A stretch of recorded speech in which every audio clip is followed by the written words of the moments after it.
second storyteller up for the night is Taylor. Bring her up.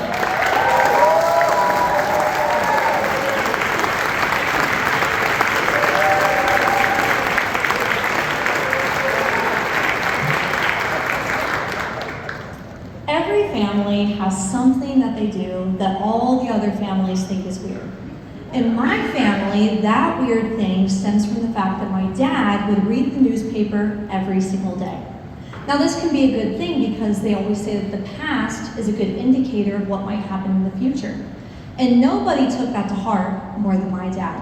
And like any good dad, he wanted to protect his kids from all of the terrible things that he would read about in the paper. And he figured that the very best way for him to do that would be to conduct drills that the whole family would participate in. Now, some of the drills were pretty normal, think tornado drill, fire drill, but some of the other drills were a little bit more unconventional. When I was around 10 years old, I had just gotten home from school, walked in the garage, and ran into my dad. And he said, "Hey Taylor, how was your day at school?" I said, "It was great, Dad." He goes, "That's fantastic. Get in the trunk of the car." I said, "What do you need me to get in the trunk of the car for?" And he said, "Well, if you would just get in there, you'll see." So I got in the trunk of the car, and to my surprise, my dad shut the trunk and locked me inside of it. He said, "Do you see the glowing handle?" I'm like, "No, it's pitch black in here." He said, "Look around, there's glowing handle. Stop freaking out and just pull it." I found the handle, I pulled it, the trunk open. I'm laying in the trunk looking up at my dad, and I go, "Why are we doing this?" And he goes, "I'm trying to show you what to do if you ever get kidnapped. Stop asking so many questions and just focus." And then he locked me in the trunk for a second time and taught me how to kick out the tail lights and wave my hand through them. Now, when you grow up doing these drills all of the time like I did, it wasn't a question of if I would get kidnapped, it was when am I going to get kidnapped? So about a year after that drill, when I was 11 years old, I had just gotten off the school bus, and it was about a quarter of a mile walk to get to my house. So as I'm walking down my driveway to the house, I hear some sticks crack behind me. So I peek over my shoulder, and I notice that there is a white pickup truck slowly following me down my driveway.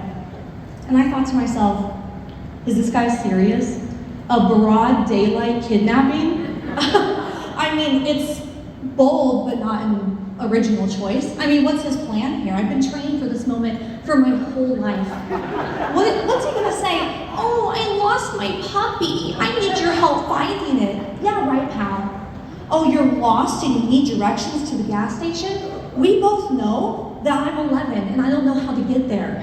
If you want to kidnap me, you're gonna have to do better than that. So I play it cool and I act like I don't see the truck, and I keep walking till I get him right where I want him.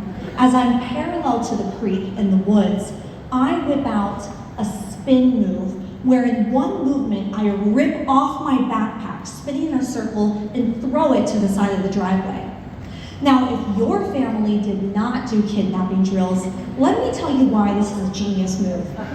Number one, the kidnapper might look at that and go, "Ooh, that was weird. I don't think I actually want this one anymore."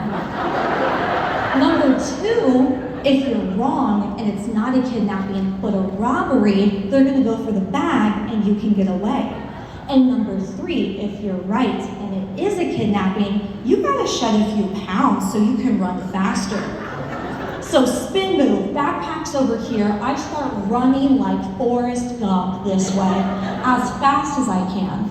But I don't run straight, no. I run in a zigzag motion. Now this is where 11-year-old me had gotten a little confused. I had mixed up the escaping a kidnapper drill with the escaping an alligator attack drill. But it was a nice move nonetheless, zigzagging towards the woods. So I get in the woods and I know I don't have much time. I can't zigzag run all day. I gotta find a place to hide. So I see a fallen, rotting log, and I take my 11-year-old body and lay it as flat as I can, waiting for the kidnapper to run by like an idiot. I waited 20, 40, eventually a full 60 minutes, and the kidnapper hadn't ran by. But you're not gonna get me that easy. I know he's waiting outside the woods where I came from, so I take the back way. The back way was directly through the woods, jumping over logs, going through thistle bushes, getting poison ivy on my entire body. And finally, I get to the edge of the woods and I peek out from my hiding place behind a tree trunk. And I see the kidnapper and my dad talking. So I wait in case my dad needs some backup. But that's when my dad reaches out his hand and shakes the kidnapper's hand. In that moment, I realized that the man who had just seen me twirl off my backpack, zigzag run into the woods an hour prior, wasn't a kidnapper, but somebody that my dad was doing a business deal with. So you might be thinking, will I do such drills with my own children? And the answer is absolutely. I did not get kidnapped, and I have yet to have been eaten by an alligator.